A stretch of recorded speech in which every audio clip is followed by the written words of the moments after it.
At 40 and still single, that comment might make you feel as if you're past your prime, like an item that's past its expiration date.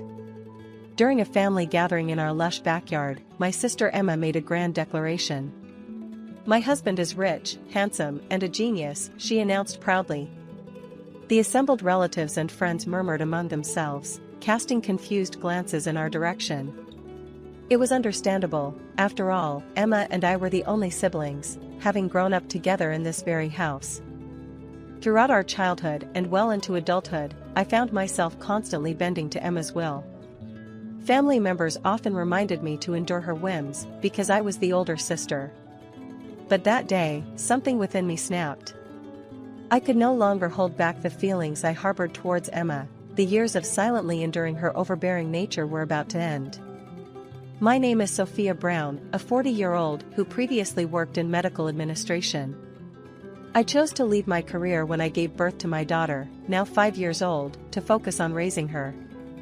Life at home is generally peaceful and fulfilling. I eagerly anticipate the moments when my daughter returns from kindergarten and my husband comes home from work. "Sophia, I'm home." My husband's voice is a cue for the usual joyful chaos that follows his arrival. "Welcome back, Charlotte." Dad's home." Our daughter's excitement is palpable, her stories from kindergarten bubbling out of her. My husband, Noah, is not just a provider but also a hands-on dad. He actively participates in parenting and household tasks. Despite my full-time presence at home, he insists on giving me days off, understanding the exhaustion that can come from continuous caregiving. "Wow, you've drawn this really well," he often compliments Charlotte's artwork, which usually features our family. Charlotte beams under her father's praise, her shy smile lighting up the room. Her drawings, filled with stick figures of our small family, bring immense joy to both of us. One seemingly ordinary day, I received a call from an unknown number. My first instinct was to ignore it, suspecting a spam call, but a nagging feeling made me answer. "Hello? Oh, Sophia, you're still alive?" The voice was unmistakably Emma's, sharp and intrusive as always. "Huh, Emma, why do you have my number?" I asked, my tone guarded. "With enough money, it's easy to find out," she replied casually, her words sending a chill down my spine. "I know where you live too, don't try to run away." "What do you want, Emma?" I managed to ask, trying to keep my voice steady. Her next words were unexpected. "Oh right, Grandma passed away. I didn't want to contact you, but it was her will. She wants you at the funeral." The call ended with Emma informing me about the date of the funeral, but not before she added a haunting remark. "This isn't over between us, Sophia.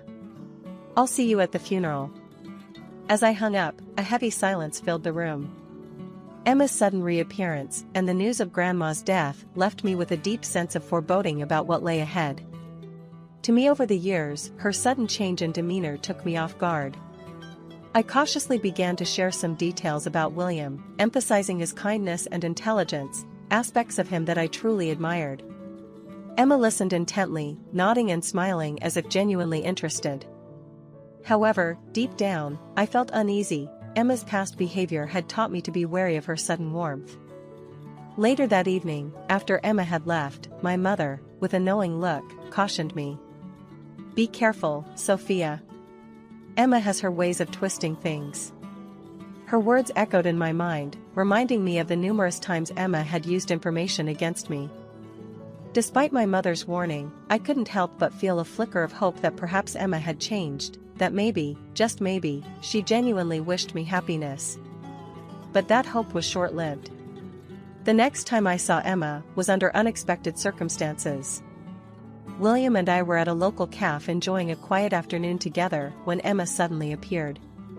She greeted William with a familiarity that confused both of us. "William, so great to see you here with my sister," she exclaimed, her voice dripping with feigned surprise. William, taken aback by her forwardness, politely greeted her back, but the confusion was evident on his face. As Emma sat down with us, uninvited, she began to weave a narrative of how close we all were as a family, subtly inserting accolades about her own achievements and connections. I could see William trying to make sense of the situation, his earlier ease replaced by a cautious intrigue. The conversation took an even more uncomfortable turn when Emma began to share exaggerated stories of our childhood, painting herself as the protective elder sister, a stark contrast to the reality. She spoke of times she had helped me out of trouble, times that were, in truth, instances where she had left me to bear the consequences of her actions. William listened, nodding, his eyes occasionally meeting mine, searching for truth in my tight-lipped smile. After Emma left, William turned to me, a concerned look on his face. "Sophia, is everything all right? Your sister, she seems quite..." He trailed off, unsure how to finish. "Yes, she's always been overwhelming," I replied, the weight of years of suppressed feelings coloring my tone. We spent the rest of our time together discussing lighter topics, but Emma's unexpected intrusion lingered in the air, an unspoken tension between us. The dynamics within my family, especially my complicated relationship with Emma, had always been a difficult topic for me to discuss. Emma's ability to charm and manipulate situations was well known to me, and now, it seemed, she was attempting to cast a shadow over my budding relationship with William. As I lay in bed that night, thoughts of Emma's motives circled in my mind. Why had she acted that way? Was it mere coincidence, or something more calculated? The uncertainty of it all was disquieting, but I resolved to keep my guard up, to protect not only my heart but also the new relationship that I hoped could bloom away from the twisted vines of my sister's influence. I stood there in the rain, numb and heartbroken. Emma's confession echoed in my ears, a cruel reminder of the sister she truly was. "Why would you do this to me, Emma?" I managed to choke out between sobs. But she only laughed, a sound that sent shivers down my spine. "I told you, Sophia. What's yours is mine. It's just how things are between us. Didn't you learn that growing up?" Her tone was nonchalant, as if she hadn't just shattered my life into pieces. I hung up, the weight of her betrayal crushing me. I couldn't comprehend how she could be so ruthless, so devoid of empathy.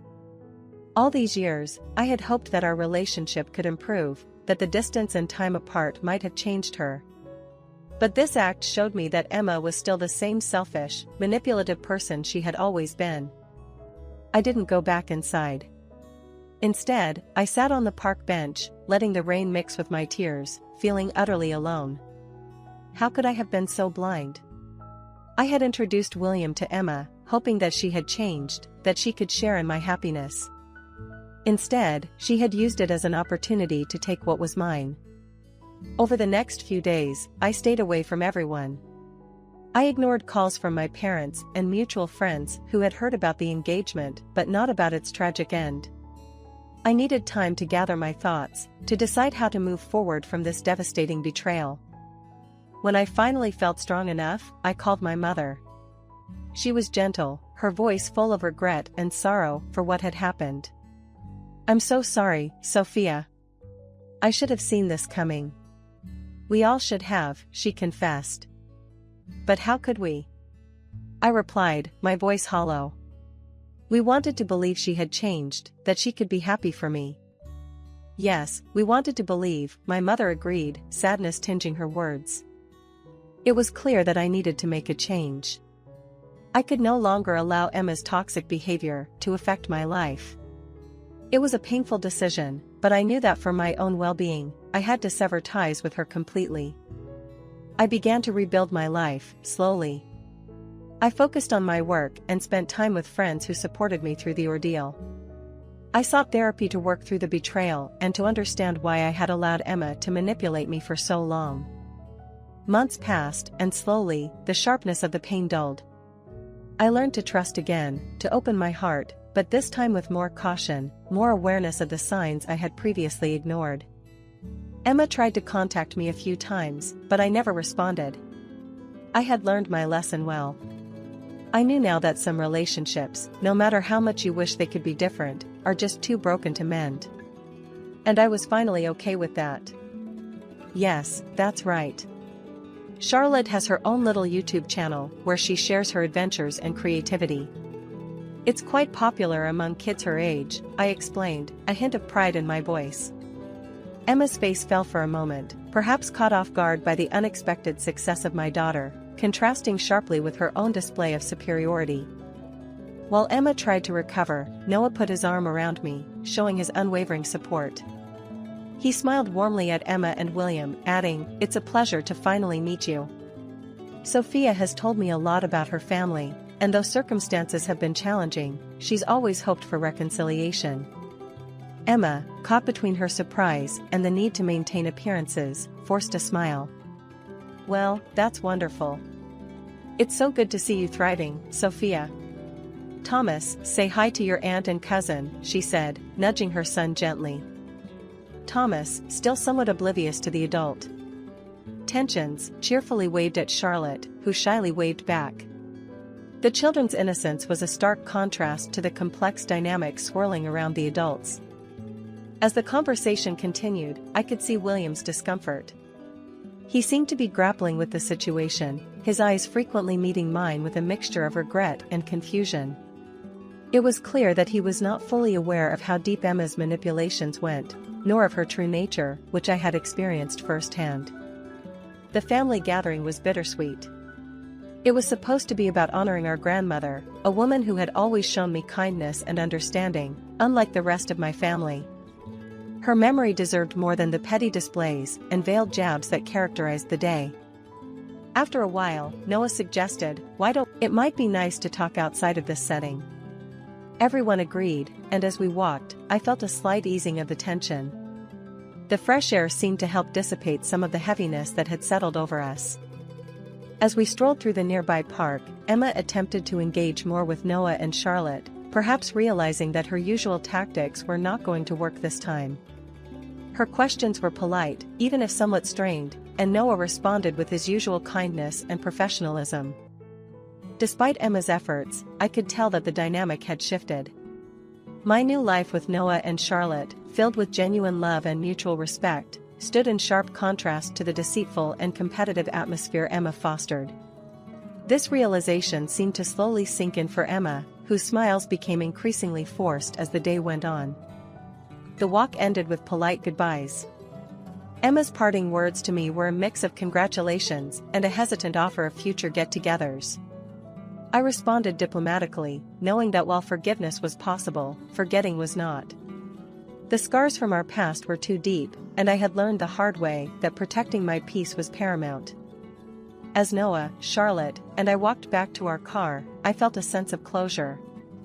The day had reaffirmed my decisions, and the new path I had chosen, a path filled with support, love, and respect, far removed from the toxic ties of my past, would just fuel Emma's narrative and draw more attention to her deceptive tactics. I decided to take a different approach.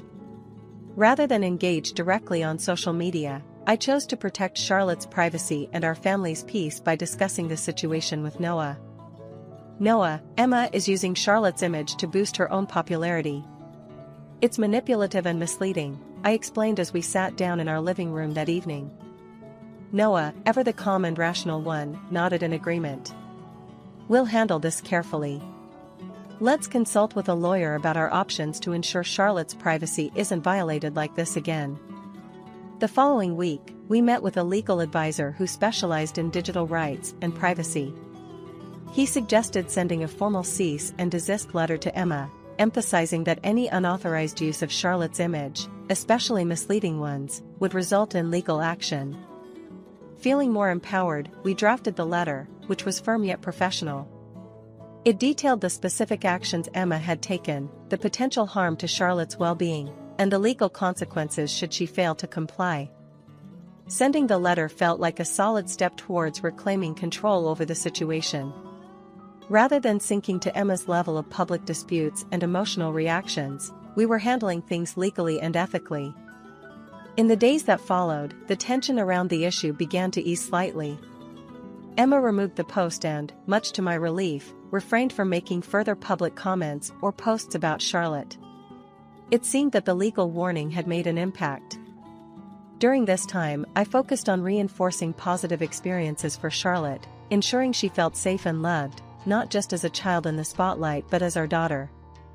We spent a lot of quality family time together, and I worked closely with Charlotte on her channel to ensure it remained a fun and safe expression of her creativity.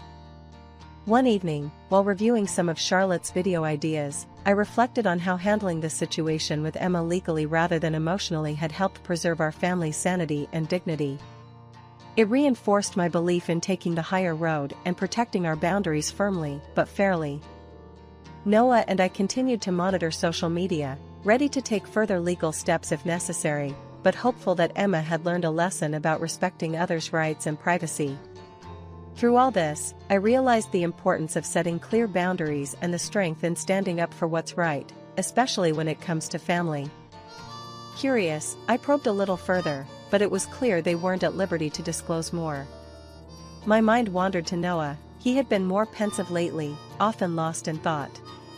As I walked through the hospital corridors, the atmosphere seemed tenser than usual, the staff busily moving about, their conversations brief and subdued. That evening, when Noah finally came home, the tired lines around his eyes were more pronounced than I had ever seen them. "It's been a rough couple of weeks," he began as we sat down for dinner. "We've had to make some tough decisions at the hospital. Budget cuts, unfortunately. It means we've had to let some people go, and it's never easy." I listened intently, understanding the weight of his responsibilities. "Is there anything I can do to help?" I asked, wanting to provide some comfort. He shook his head, managing a small smile. "Just being here, like this, helps more than you know," he said, reaching for my hand across the table. Over the next few days, I noticed a slight shift in the atmosphere at the hospital. Despite the recent cuts, there was a sense of rallying, of coming together to get through the tough times. Noah was at the center of it, his leadership qualities shining through as he navigated the challenges with a focus on compassion and efficiency. Back at home, I continued to monitor the situation with Emma through social media, albeit from a distance. Her interactions had changed, her posts were less frequent and noticeably lacked the vibrant engagement they once had. The friend from Emma's elite school days and the mom friend had become regular contacts, updating me on the situation. "They've started to stand up to her," one of them told me during a phone call. After realizing she didn't have anything on us, we felt empowered to say no to her demands. It's like a weight has been lifted. It was a development that, while positive, made me reflect on the complexities of relationships and the power dynamics that often went unnoticed until a breaking point was reached. Meanwhile, Charlotte's channel continued to thrive, a small beacon of joy and creativity in our lives. We made sure to instill lessons of kindness and respect in her content, countering the negativity that had once threatened to overshadow our family's peace. As I prepared for another day, helping Noah get ready for work and Charlotte for her activities, I felt a renewed sense of purpose. Our family had faced its fair share of challenges, but together, we were building a life defined by support, integrity, and love, values I hoped would guide Charlotte as she grew up in a world that was often complicated and unpredictable. I couldn't shake off the feeling of discomfort after Noah's serious conversation about William. It seemed like something significant was brewing beneath the surface, something that could disrupt the peace we've been enjoying lately. Noah's expression was grave as he revealed that William had committed a medical error, a revelation that stunned me. As Noah delved deeper into the situation, I realized the severity of William's actions. He had endangered lives with his mistake, a betrayal of the trust patients placed in him. It was understandable why the hospital had to take strict action, ultimately leading to William's dismissal. Noah's mention of William's attitude only solidified the gravity of the situation, painting a picture of someone unfit for the responsibilities of a doctor. Emma's involvement added another layer of complexity. Learning about her family's struggles through Noah's concern for Emma's well-being brought back memories of my own family's past. The revelation of Emma's disownment by our family struck a chord, highlighting the rifts and consequences that arise from such situations. The decision not to take in Thomas, Emma's son, weighed heavily on my mind. Despite the emotional turmoil and the familial ties, practicality won over sentimentality. Noah and I acknowledged our limitations, recognizing that caring for Thomas would be a challenge we weren't prepared to undertake. My mother's tears and apologies stirred conflicting emotions within me. While I reassured her that it was okay, the scars of the past lingered, influencing my desire to maintain a distance from the family home. The proposal of a family outing to the amusement park offered a glimmer of joy amidst the somber atmosphere. Charlotte's excitement was infectious, and the prospect of capturing those moments on film filled me with anticipation. Charlotte's innocent remark about not wanting everyone to know how cute her mommy was elicited a mix of amusement and warmth. Noah's agreement, coupled with his love and affection, reinforced the bonds that held our little family together. In that moment, despite the trials and tribulations, I found solace in the love we shared and the prospect of continuing to build our peaceful and happy life together. As we discussed plans for our family outing and Charlotte's playful banter filled the room, I couldn't help but feel a sense of gratitude for the simple joys we shared. Noah's unwavering support and Charlotte's boundless energy reminded me of the blessings that surrounded us, despite the challenges we faced. In the midst of uncertainty and upheaval, our family remained a source of strength and stability. The thought of capturing these moments of happiness on film, to be shared and cherished with loved ones, filled me with a sense of purpose and contentment. As we continued to plan our outing, I couldn't shake off the feeling of optimism that permeated the room. With each laugh and smile exchanged between us, it became clear that no matter what obstacles lay ahead, we would face them together,